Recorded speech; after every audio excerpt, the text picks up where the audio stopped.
Krishna, Hare Hare, Hare Rama, Hare Rama, Rama Rama, Hare Hare.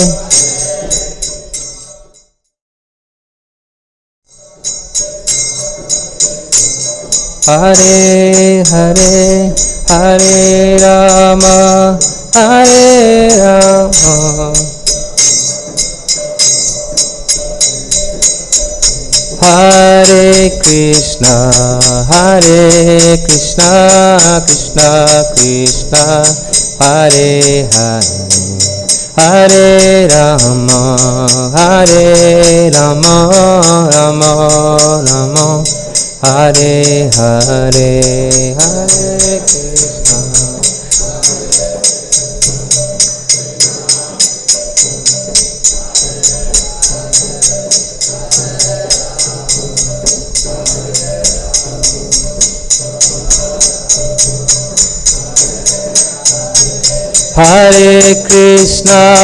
Hare Krishna, Krishna Krishna, Hare Hare, Hare Rama, Rama Rama, Hare Hare, Hare Krishna, Krishna Hare Hare Rama. Jaya Radha Madhava, Radha Madhava, Radha Madhava Hare.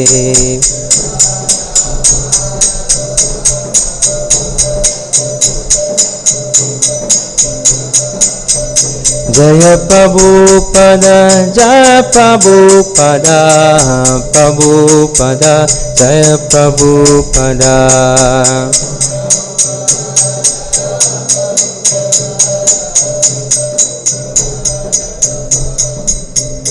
Prabhupada, Prabhupada, Prabhupada, Prabhupada.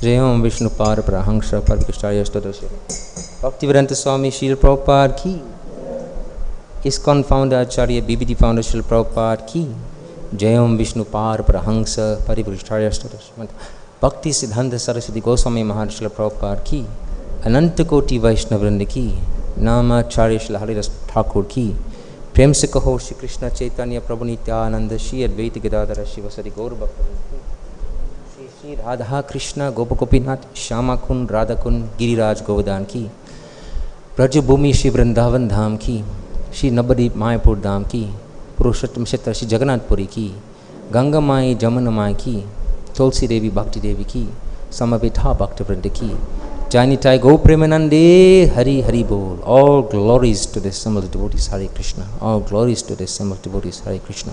All glories to the assembled devotees Hare Krishna. All glories to the lotus feet of Shri Guru and Shri Gauranga. All glories to Srila Prabhupada ki jai.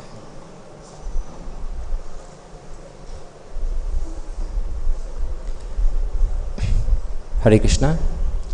I'm very grateful to be given this opportunity to speak on Srimad Bhagavatam, Amala Purana. And it's a very exalted topic today.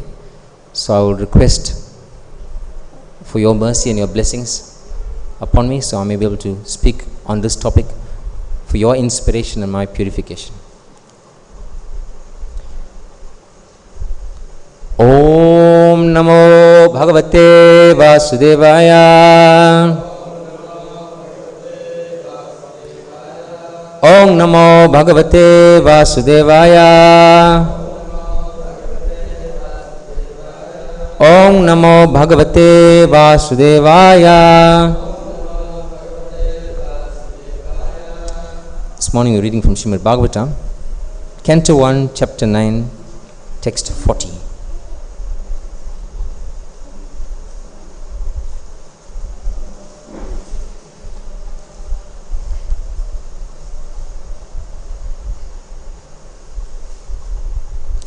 lalita-gati-vilāsa-valguhāsa,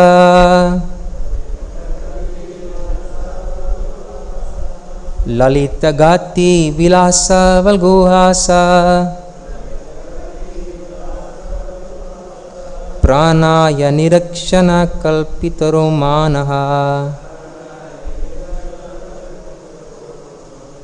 praṇaya-nirīkṣaṇa-kalpitorumānāḥ,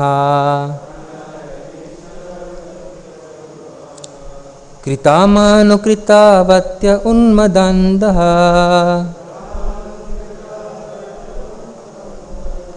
kṛtam anukṛtavatya unmadāndhāḥ, prakṛtim agan kila yasya gopa-vadhvaḥ, lalita-gati-vilāsa-valguhāsa, praṇaya-nirīkṣaṇa-kalpitorumānāḥ, kṛtam anukṛtavatya unmadāndhāḥ, prakṛtim agan kila yasya gopa-vadhvaḥ.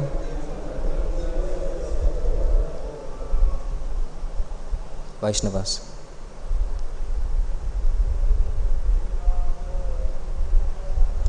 Lalita-gati-vilāsa-valguhāsa,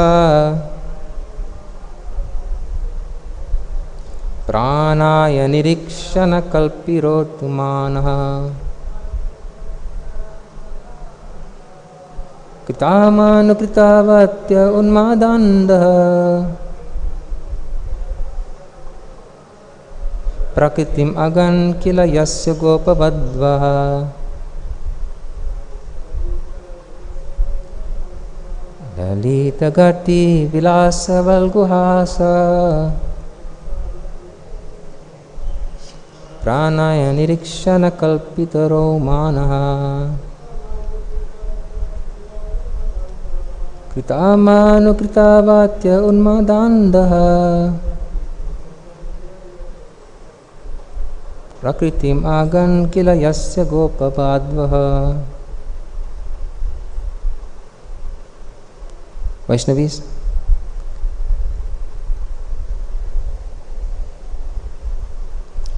Anyone else?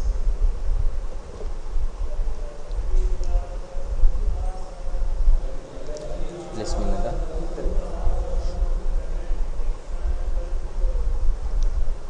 praṇaya-nirīkṣaṇa-kalpitorumānāḥ, anukṛtavatya unmadāndhāḥ, prakṛtim agan kila yasya gopa-vadhvaḥ. Word for word. Lalita, attractive. Gati, movements.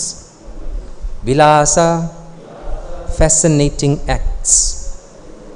Valgu-hāsa, sweet smiling. Praṇaya, loving. Nirīkṣaṇa, looking upon. Kalpita, mentality. Urumānāḥ, highly glorified. Kṛtam anukṛtavatyaḥ, in the act of copying the movements. Unmada-andhāḥ, gone mad in ecstasy. Prakṛtim, characteristics. Agan, underwent. Kila, certainly. Yasya, whose. Gopa-vadhvaḥ, the cowherd damsels. Translation. Let my mind be fixed upon Lord Śrī Kṛṣṇa, whose motions and smiles of love attracted the damsels of Vrajadhāma, the gopīs. The damsels imitated the characteristic movements of the Lord after his disappearance from the rāsa dance. Please repeat this responsively. Let my mind be fixed upon Lord Śrī Kṛṣṇa,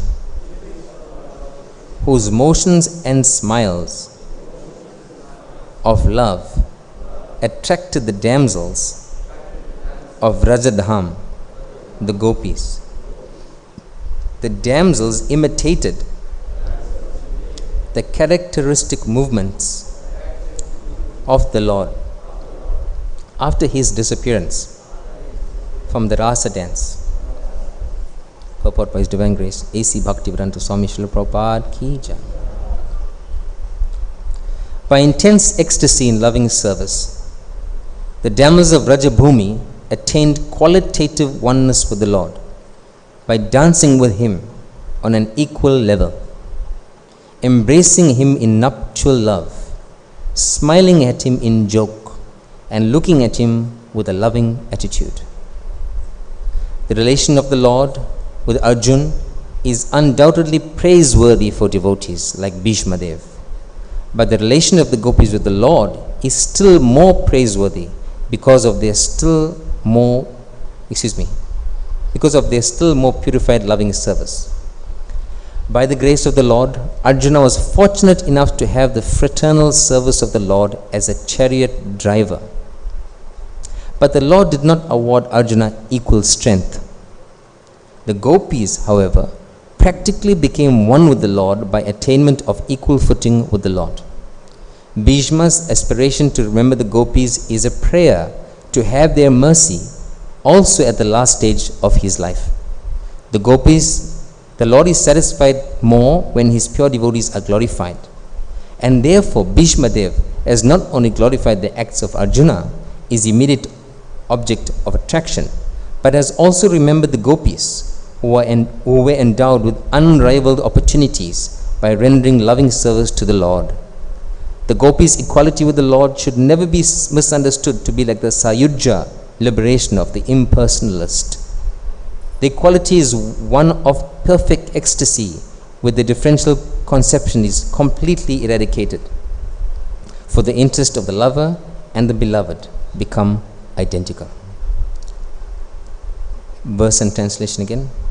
Lalita-gati-vilāsa-valguhāsa praṇaya-nirīkṣaṇa-kalpitorumānāḥ kṛtam anukṛtavatya unmadāndhāḥ prakṛtim agan kila yasya gopa-vadhvaḥ. Translation. Let my mind be fixed upon Lord Śrī Kṛṣṇa, whose motions and smiles of love attracted the damsels of Vrajadhāma, the gopīs. The damsels imitated the characteristic movements of the Lord after his disappearance from the rāsa dance.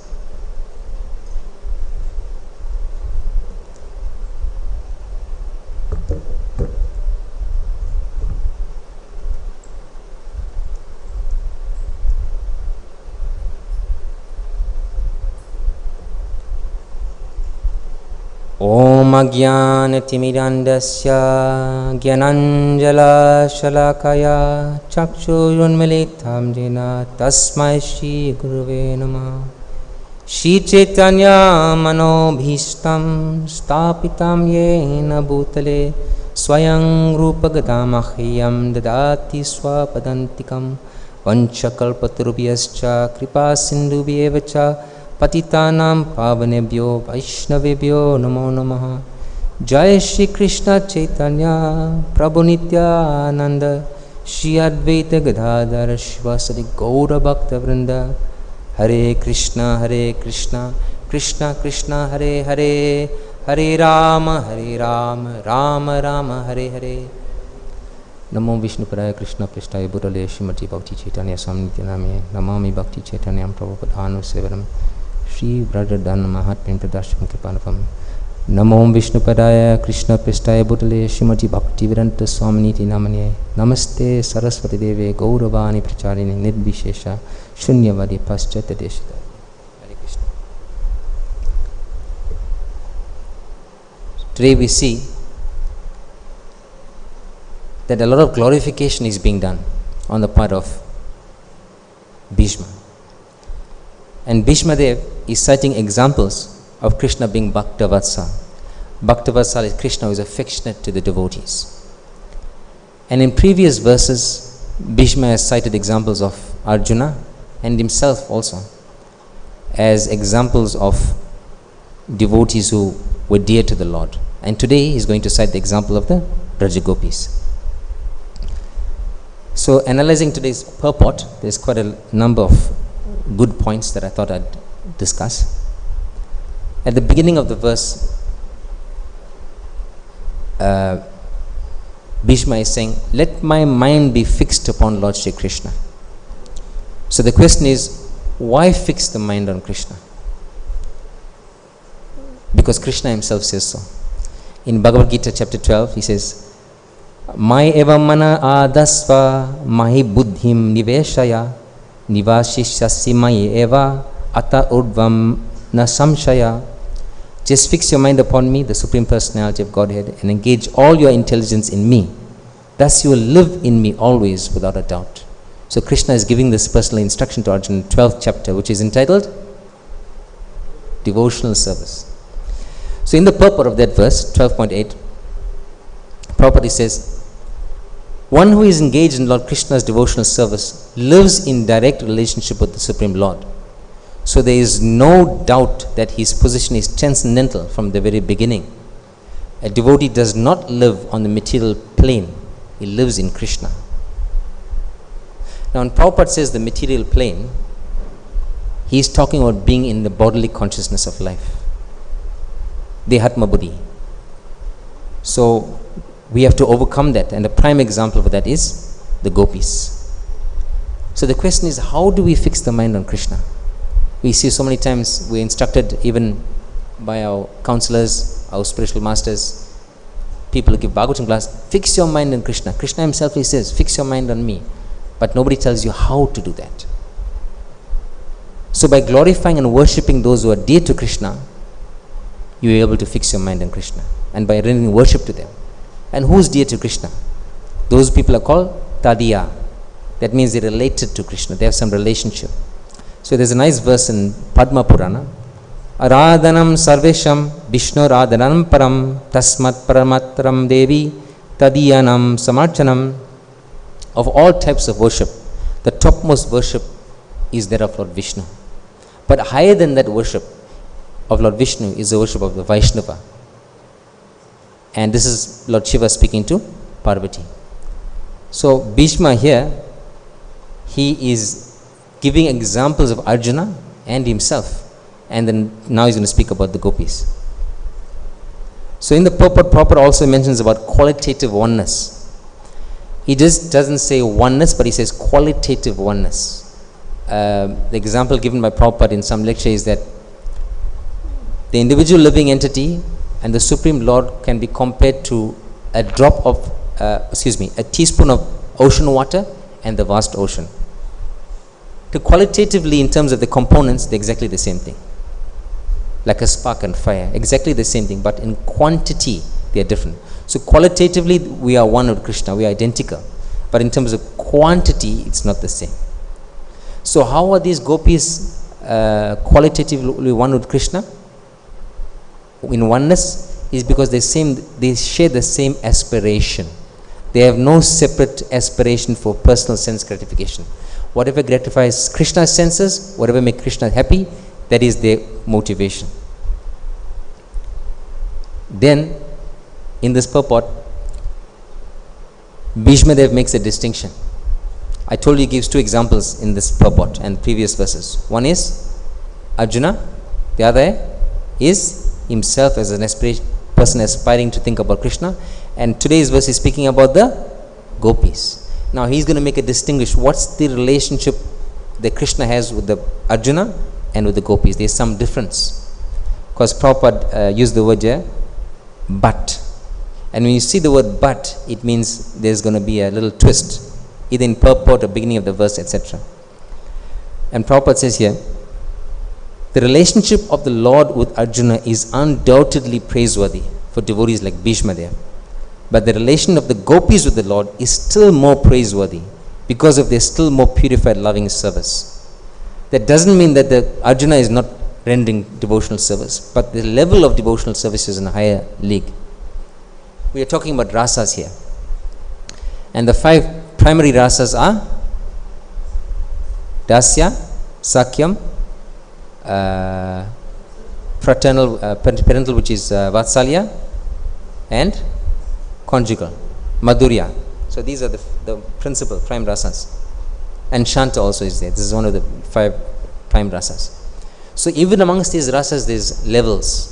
And the highest of those levels is madhurya, which is exchange between the Krishna and the gopis, Krishna and Radharani. And we see that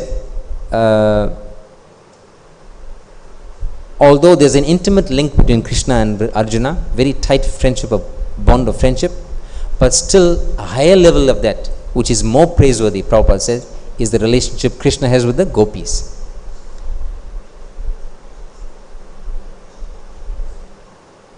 So the distinguishing factor is that the gopis are able to relate with Krishna in a very close and intimate way. So in preparation for this class, I was hearing a lecture by Prabhupada given on the 22nd of May 1973 in New York on the same verse, Bhagavatam 1.9.40. And Prabhupada says there, he's quoting from the Chaitanya Manjusa. Prabhupada quotes, Ramya kachid upasana Vrajabhūmi ya kalpita. Speaking about the greatness of the gopis. So Prabhupada says, quoting that verse, there is no better method of worship than the system invented by the gopis. So gopis' invention of worshipping Krishna has to remain always Krishna consciousness, Krishna conscious, without any material profit. That is the super excellence of gopis. They have never expected any return from Krishna.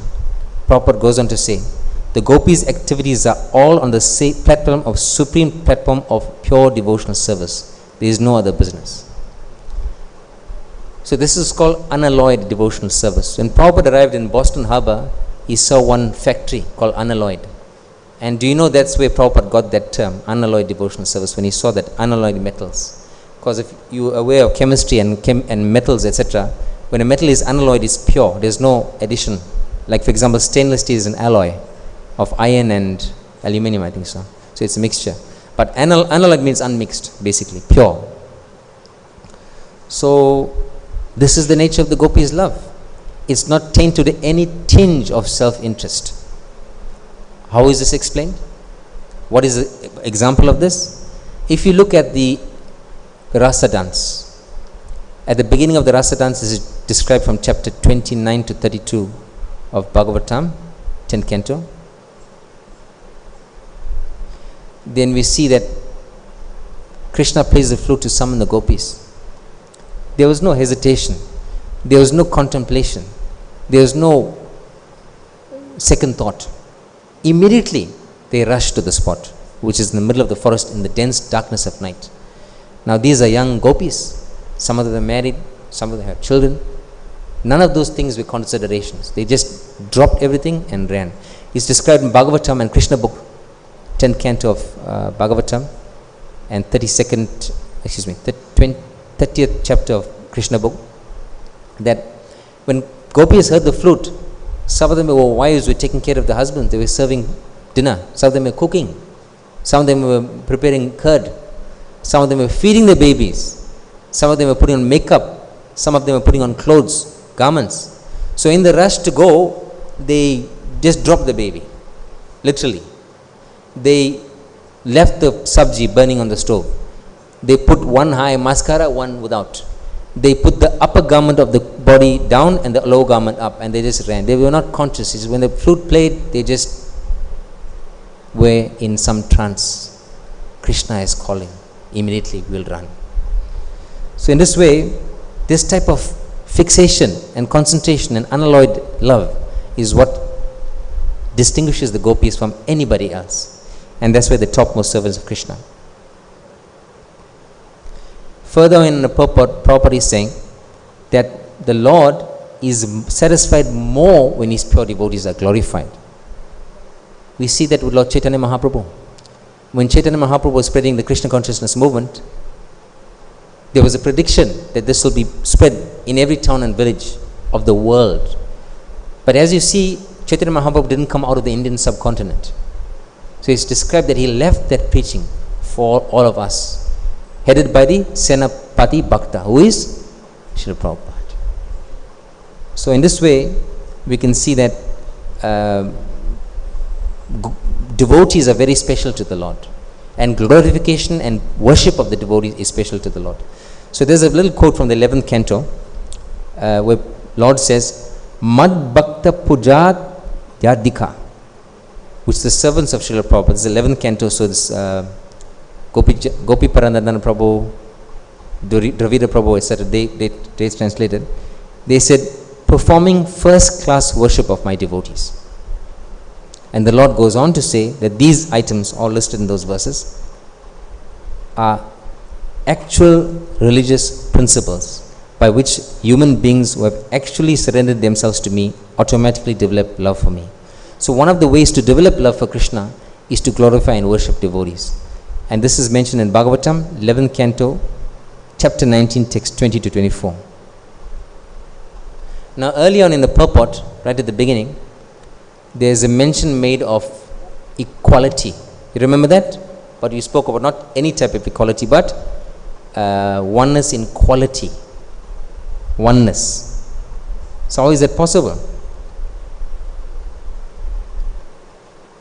So if you look at the whole exchange in the rasa dance, the gopis were dancing with Krishna on an equal level, embracing him in nuptial love, smiling at him in joke, and looking at him with a loving attitude. And all of these things were done for the exclusive pleasure of Krishna.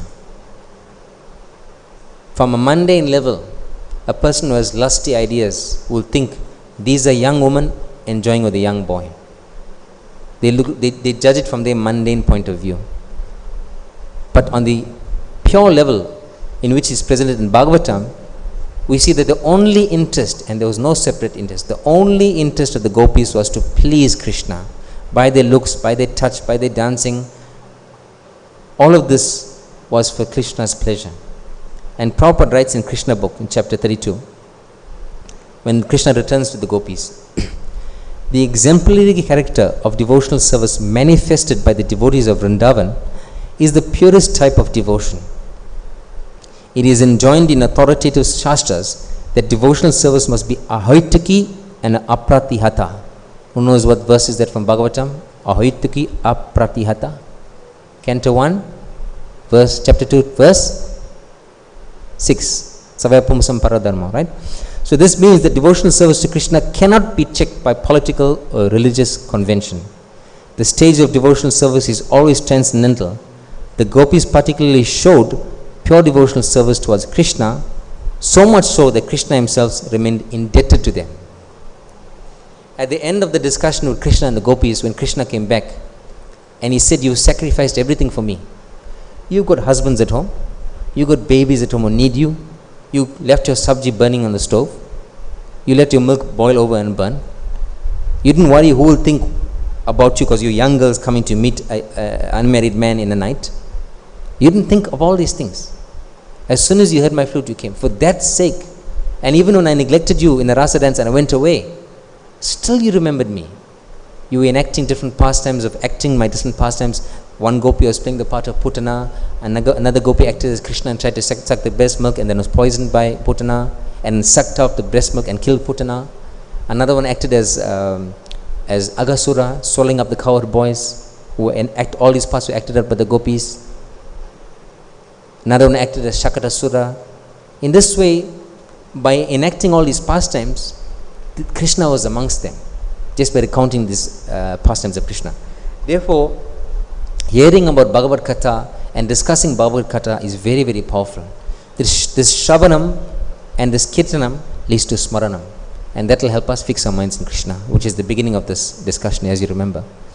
So, this is why Krishna presents the pastimes of Bhagavatam, to attract the attention of the people, that they become enchanted that, wow, Krishna's pastimes are so amazing and so tasteful that they are forced to just give attention to Krishna, and in this way they become delivered.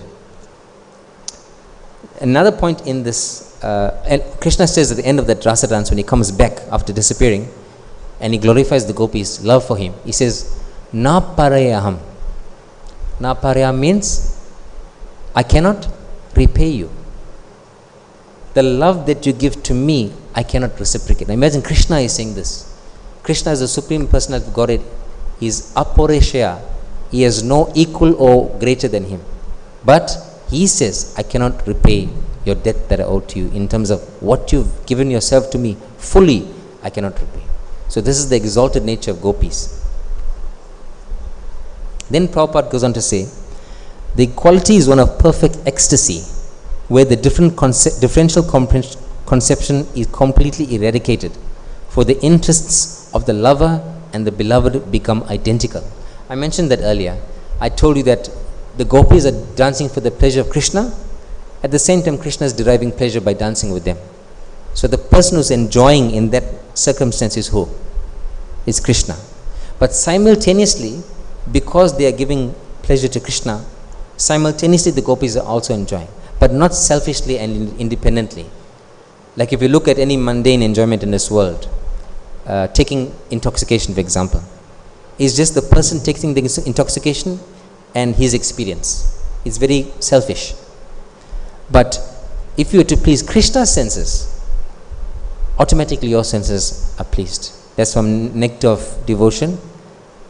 Rishikena Rishikesha Sevaya Bhakti Uchati. That by engaging in serving the senses of Rishikesh, automatically you are satisfied. What's that given in Bhagavatam? If you feed the stomach, automatically energy goes to entire body. If you water the root of the tree, automatically the whole tree is nourished. So in the same way, if you serve Krishna, who is the source of everything, automatically all parts and parcels are satisfied. See, I'm coming from a Hindu background. I don't know about you gentlemen, ladies, some of you I assume Christian, but we see that in Hinduism, at most I can remember as a kid, I was worshipping 10, 15 demigods. How many of you? Anybody more than that? Maybe you really into it, 20, 25, we don't know. Right? But at most I remember as a kid 15 at that maximum. So, how many demigods are there? Learned scholars. 333 crore. Imagine you have a party, a bash, with big feast, and out of your 333 crore friends, you're very famous, you invite 15. What will happen to the other lakhs and crores?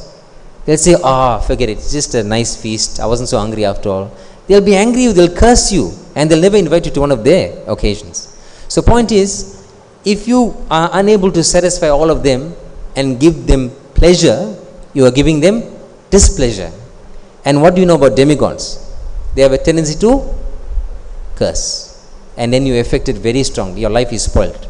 And that's why we are under the influence of so many stars, so many demigods. They are controlling different planets. That's a fact. And there's no way to satisfy all 333 crores. No way. But if we surrender to Krishna, who is the master of all of them, automatically they all are satisfied. If you remember the pastime of Durvas coming to visit Pandavas in the forest, and there was Akshaya Patra, you remember this pastime? So, when Draupadi gave Krishna that one morsel, and Krishna ate, what happened to Durvas and all his followers who were having bath? Immediately said, I am so full, I can't eat one chickpea more even. So they all, if I go to Yudhishthira's place now, you'll be very offended. They all ran away from that place. So in this way, when Krishna is satisfied, all his parts and parcels are automatically satisfied. So Prabhupada ends this purport by saying, this is from the lecture that I read. The gopis' love for Krishna is pure. There was no consideration that Krishna was God. Therefore they wanted to dance with him. That just because he is God, will dance with him. That was not in their mind. Krishna wanted to dance with them and he called them. Therefore they came to Krishna. There was no tinge of selfishness in that exchange. So as you all know, today is one of the stretch of days, 8 or 10 days, in which Lord Jagannath is kept in Gundicha temple, right? And he's just completed his Rath Yatra a few days back on Monday. And today is a very auspicious ceremony, ritual. It's called Hira Panchami. So in Hira Panchami, there's one history, the original, how it began. So this is like the 5th day of Rath Yatra. And Lord Jagannath, along with Subhadra and Balram, have gone to Gundicha. But before they even went to Rath Yatra, Lakshmi started to protest. Oh, you're going again? No, you cannot go. She started to make some havoc. Cannot go, making some problems. Jagannath says, no, I'll be back just after 1 or 2 days. Then Lakshmi says, no, I don't believe you. You're going to go, you won't come back. Then Subhadra came, because ladies' influence came to create some mediation. And she convinced, no, let him go. After some days, he'll come back. So eventually, with reluctance, Lakshmi ji allowed Jagannath to go on Rath Yatra, with the promise he'll come back after 1 day or 2 days. So next day came. Jagannath is now finished. Rath Yatra is in Gundicha. No Jagannath. Second day, no Jagannath. Third day, fourth, fifth day. That's it. Lakshmi ji carried one army and she went to Gundicha. She went to Gundicha, right? Jagannath, you said you'll come back after 1 day. 5 days are gone. Where are you? Now those people who are in Gundicha, they're preventing. And Lakshmi ji's army is, so there's some battle going on there. Eventually Lakshmi ji's soldiers win and they storm, come inside. And she challenges. And Bhimala Devi actually is an expansion of the tantric section of the female aspect of Lord. She advised, go there and you do this special powder. It's called Moha Churna. It's a herb. And if you throw this herb on Jagannath, he'll become attracted to you again. And he'll come back with you. So she got this herb mixture ready. So she went and she's trying to fight and convince, no, Jagannath, you must come back. Then she, after 3 days itself, I'll come back. Then she threw these herbs on him. Then the pujari took one Mahagalan of Jagannath and gave it, says, you go after some time. So this entire aspect is become a tradition in Jagannath Puri and all temples of whether it's Jagannath Rath Yatra, even in Mayapur it goes on also, where devotees dress up in costumes and they make one nice drama and they have this fight, etc.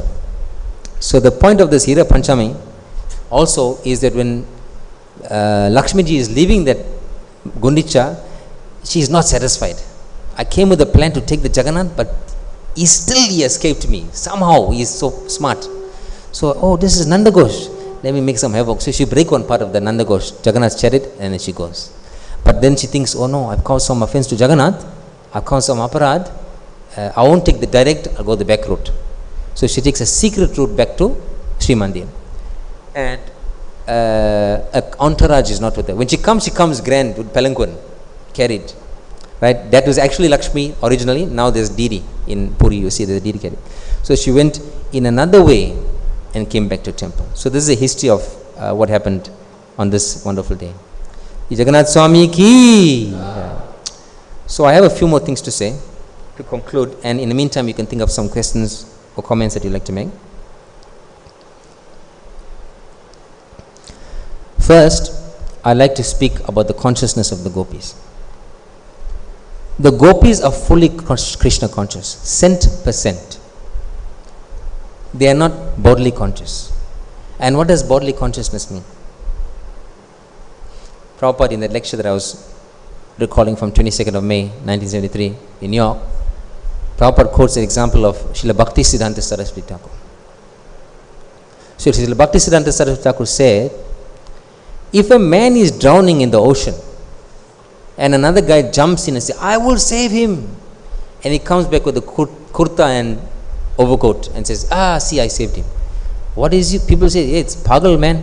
He brought only the outward dress. The real person itself is not saved. So taking care of the material body is like that. You worry about rescuing the dress, but the person is not being taken care of. And that's called being in the bodily platform of life, the bodily conception. We don't have to look far to see examples of this in the world today. Yesterday's class, Maharaj was mentioning about Haiti. Haiti is a Caribbean or African country. I think Caribbean country. And in this country, 1 week ago, some dacoits, well, they say they had DEA. DEA means Drug Enforcement Agency of the US. They had that uniform on, but there's a suspicion that there are some people dressed up like that. And they went into this president's place and they assassinated him. They tried to kill the wife also. The wife somehow escaped. Now, why these people want to kill this president? Either could be a political party or could be some other country trying to intervene to remove this person. So it's all about a political power struggle. Now if some country, let's say country X, gets that power that he has, what can they have with that power? Financial gain, economic gain, power gain. And what do we do with these things? Financial gain, power gain, economic. What do we do? What do people do with this when they have it?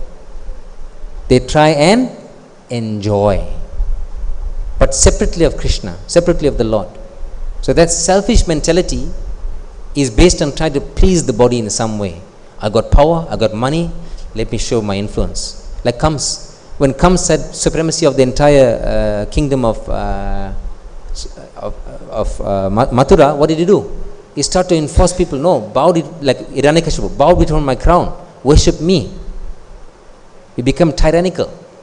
So to avoid that sort of situation, we have to develop a Krishna consciousness. Another example is going on in this recent football match. I don't know if you follow football, you may be into cricket more, I don't know. So recently there was a football match in England. It's Euro 2020. And the final was played between who? Of course you all know this, right? Between Italy and England. So England is like the host in this place. Wembley is in England. And Italy won on penalty shootout. I think, so I've been told. Not like I know, I've been told. So England lost. So all the English fans, you think they celebrated, yay, well done Italy, yay, you did so well. What did they do? They became crazy. They went outside, they started to make havoc and destroy things and property and damage and mess the whole place and create so much of nonsense. Why? They identify themselves as English people, born in England, in that body. Again, bodily identification. And if you've been reading the news lately, there's this problem in South Africa, especially in a province called KZN, KwaZulu-Natal, where because one former president has been imprisoned, his followers went to start protesting in the streets of KwaZulu-Natal. Not only did they protest, they start to steal, called looting, stealing from the shops, breaking the windows, going inside the shop is empty. And afterwards, burn it. And I've seen on some videos also that they go to a blood bank. NBS is National Blood Service. And when they go to blood bank, are they going to steal blood? Are they vampires? No. They go and steal all the computer equipment, cash registers, all these things, and burn that place. Now what crisis are we going through in the entire world now? Who can tell me? I'll give you a clue. Huh? What is that? COVID. Thank you. Very intelligent lady there. Smali lalita-gati-vilāsa-valguhāsa. COVID-19 pandemic. So have we not got enough problems in the world already? Is there no need for that blood for people who may need it, who are suffering with COVID, who are going to die on deathbeds? If the hospitals are short of blood, how will you save those people who are sick? And they burnt so many petrol stations and fuel stations to transport patients who are sick from here to there, who are on a deathbed, cannot do it anymore. Why? Bodily identification, bodily concept of life. In the same way as the other two were mentioned about the English supporters and the people who assassinated the president of Haiti, these people are in a bodily conception of life. We have been done down. We have been cheated all of these years. So let's go and take all of this property and make it ourselves. But if they have that property, all the things that they stole, refrigerators for 20,000 rands, that's like about 1 lakh, right? Foodstuffs, computers, right? What is the base idea of taking those things? To increase the level of sense gratification. It's got nothing to do with Krishna. They're not stealing that 1 lakh fish to put in the temple. I'm stealing for Krishna. No, they're stealing for their house. So this is very clear examples which is going on now in the world of bodily concept of life. So Prabhupada says, and he gives a solution to this in this lecture that I've been researching. This is the wonder of Krishna consciousness movement. We are the only institution throughout the world that are teaching people that, my dear sir, you are not this body. You are different from the body. And after that, you get another body. So only this Krishna consciousness movement can save human civilization and get him raised to the platform of the gopīs. we have got such nice thing. These gopis, unalloyed Krishna love, that is wanted. So we'll stop here and ask if there's any questions or comments. Just to summarize, we said that Bhishma Dev is presenting a case of the gopis as examples of those who have unalloyed love for Krishna, and his desire in mentioning their names, gopis, is that he wishes to offer praise to them that he can develop their loving mood. Because gopis are very dear to Krishna because of their surrender.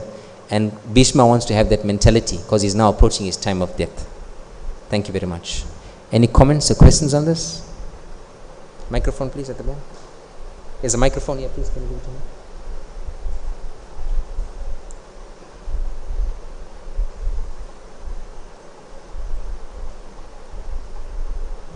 Hare Krishna, Prabhuji. Thank you for your lecture. Thank you for a wonderful lecture. Hare Krishna, Prabhuji. Hare Krishna. So, Prabhuji, you told that all the gopis, what they were doing at that point of time when Krishna was playing the flute, they left all the things and they went to Krishna. But we heard in the lecture also that they didn't go to Krishna in their physical body. They went in their spiritual form. So, how can we conciliate all these things? I don't think that's right. You said that they all went to Krishna when they were as soon as they heard the sound of flute. So we also heard in the lecture that Prabhupada said they went in the not in the physical form, they went in the spiritual form. I mean, soul kind of thing. So how can we understand? You've heard in a lecture by Prabhupada that the gopis went in a spiritual form. Yeah. Okay, good question. So he says, in my class I mentioned that the gopis went to Krishna as soon as they heard the flute. So Prabhuji is asking, he's heard a lecture where Prabhupada says gopis didn't go, they went in a spiritual form. That's true for some gopis. Those gopis that were restricted, it says so in Bhagavatam also, those gopis that were restricted, they couldn't go. They were prevented by their husband, they were checked, right? And then they stayed at home, but in their mind, in the mental projection, they went and with Krishna. But because of that intense separation, they left their gross material bodies. That means they passed away, they left the bodies. So that's how that reconciles. Those who could go just went. Those who were prevented, they meditated in Krishna and they were one with Krishna in terms of concentration. But then they left the bodies. Anything else?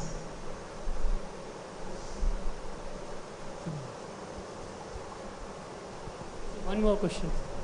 Prabhuji, in this journey of self-discovery, Prabhupada writes that first of all... the mic's not working, just speak really loud. I'll repeat. Okay. It's not working, just speak loud. Prabhuji, you told, is it audible? Yeah, put it close to your mouth. You told that gopis, they didn't have any kind of tinge of material self-interest in their devotion to Sri Krishna. They were at the highest platform, gopis, so they didn't have any kind of tinge of material interest or any kind of self-interest in their devotion. So we heard in this journey of self-discovery that gopis went to Krishna out of the lust, and Krishna was very pure, Krishna was very young, so because of the association of Krishna they became pure, so and their desires become purified. So how can we also understand this also? Did you all hear that? So he says that what I presented was that the gopis' desires was pure and they went there for Krishna's sake. But he said he read in the journey of self-discovery that the gopis had lust, and when they associated with Krishna, the lust was removed. Right? Okay. Yes, Thank you. Good question.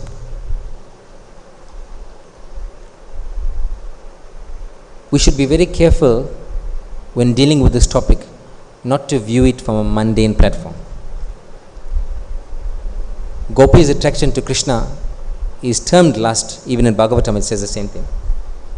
But it's not lust on the mundane platform.